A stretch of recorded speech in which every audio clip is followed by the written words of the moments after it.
Yo, what's going on, everybody? Welcome back to episode 4 of Hoops This Minute. So we've had a lot going on with the NBA playoffs, and the first round is pretty much almost over. We got one more series left, but let's hop right into our first topic. Get this timer started.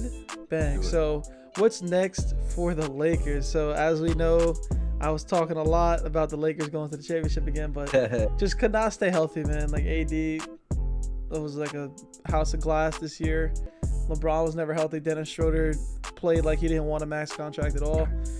But I think what's next for us is we just got to run it back. I mean, we got to stay healthy. I don't think that, the year before was a fluke or anything. I think our team last year may have been a little bit better, but I don't know. I thought coming in that this team was going to be better, but we just could not stay healthy. Maybe we're just a little older. And, I feel like LeBron is also getting to the point where I can visibly see him declining. Yeah, and it's crazy to say that, but I think his time is approaching. So I mean, with only 5 seconds left, that's pretty much what I got for my Lakers. I think we're just gonna run it back. So I'm gonna cut that right there, and let's move on to Austin's Heat. On to the next one. So what's next for the Heat? Time started. So similar to Jared's Lakers, my Miami Heat, the defending Eastern Conference champions, were knocked out in the first round. So now what's next? So we only have a few guys under contract for next season, including Jimmy, Bam, Tyler, KZ Okpala. I know a lot of our main role players are going to be restricted free agents or free agents altogether. So that's guys like Goran Dragic, Duncan Robinson, Kendrick Nunn, Trevor Ariza, Dwayne Dedman, a lot of guys who played some pretty good minutes for us. So I personally think that because of the history of Pat Riley, he ever since he's been with the Heat organization, every time that they've been knocked out in the first round of the playoffs, there has been a serious shakeup the following season.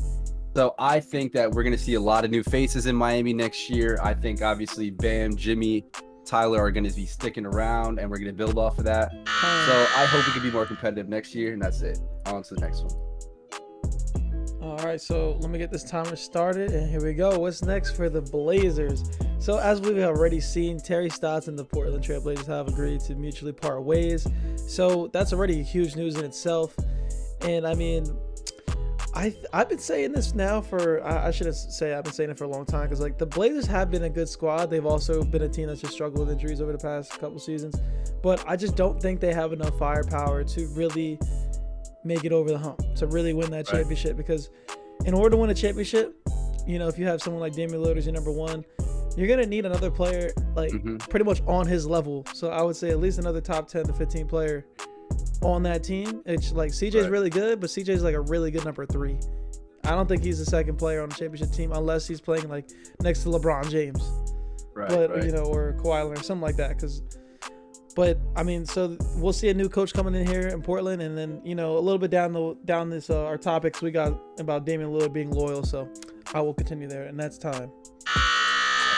That is time. And look at this clock. So the next one is what's next for the Knicks. So I mean, the Knicks this season ended up Trae Young, where I don't think anybody thought they were going to be here, and Trae Young had to come and do this to them. We talked about it earlier. The Knicks came in and got the matchup they wanted. I don't think there's any more favorable matchups than them playing the Hawks. Unfortunately, they couldn't pull it off.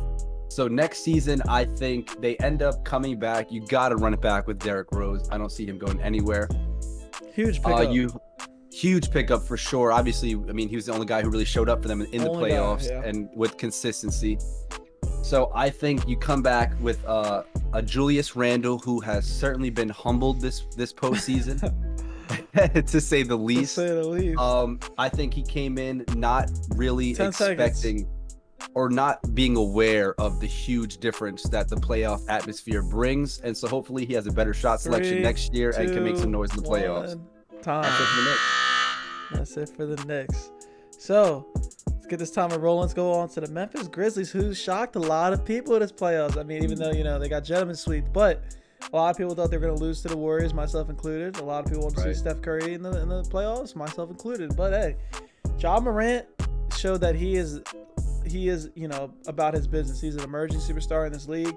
He absolutely balled out in his first playoff appearance. It was exciting to watch. Dylan Brooks, another guy I've been talking highly of after this playoff appearance. He's a dog, man. Really good player. Oh, definitely. And, the Memphis Grizzlies have a lot of young talent. And as far as like what they need to do next, I don't think we're really gonna see them making too many moves. This is that type of young team that's just gonna run it back, and they're gonna get better with more experience as time moves on. Because players like John Moran, Dylan Brooks, and Jaren Jackson, they're all gonna progress as well. Can they make moves? Who knows? If they make any moves, it's gonna have to be through trades and stuff, because it's damn sure nobody's signing to Memphis in free agency. So that's 1 minute. 1 minute. So on to the next topic. Timer started. Next for the Wizards? So the Washington Wizards, another team who had, I guess, slightly higher expectations before the season, but as it continued through, nobody expected them to make the playoffs. But here they found themselves in the playoffs. And so now you have a guy like Russell Westbrook and Bradley Beal, who are two incredible individual players. Their timeline just doesn't really seem to fit with the Wizards. The Wizards are not doing anything special anytime soon. I think it's time to sell high on both of those guys. You can't really sell high on one or the other. I think they both have to go, and I think you maximize your young assets, your draft picks, and really try to move from there. So you're saying a complete rebuild? A complete rebuild, I think. Bradley Beal, he's expressed his interest to stick around. 10 seconds. But that can only go so far until, the pressure of winning really hits you. So I think both those guys end up gone. It's interesting to see the young talent they bring in. Yes, sir. What's the next topic? So timer started. What's up with the Celtics? What's next for them? So the Celtics had a bit of misfortune having to play against the Brooklyn Nets first round, as we know. And then, of course, Jaylen Brown wasn't there either. And the season in itself was definitely a down year for them. Even though Jason Tatum and Jaylen Brown proved that they're emerging superstars, the rest of the team, I guess, just never really clicked throughout the whole season. They was just up and down, up and down.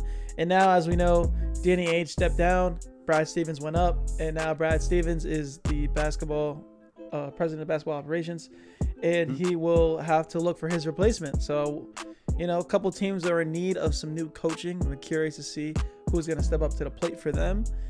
Maybe that's what they need, just a little change of scenery from the coaching position. Even though Brad Stevens has been considered one of the better coaches in the NBA now for quite some time, just things did not really pan out the way that they wanted. But I think they're going to run it back. I don't think there's going to be too many changes as far as their roster goes, because they got emerging superstars. And that's it. Time's up. Time's up for that one. Move up to the next one. So the next topic is, should Dame continue to stay loyal?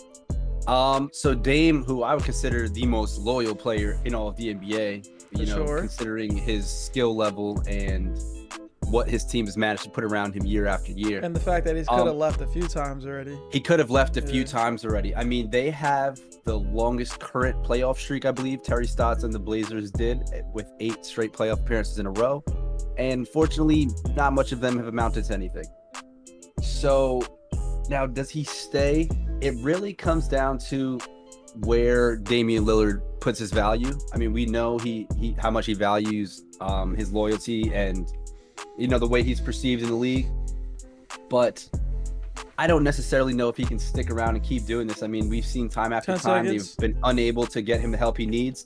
So I think it's time for Dame to move on. He's got plenty of opportunities, plenty of teams itching to have him on their squad. 1. And let's see where he goes.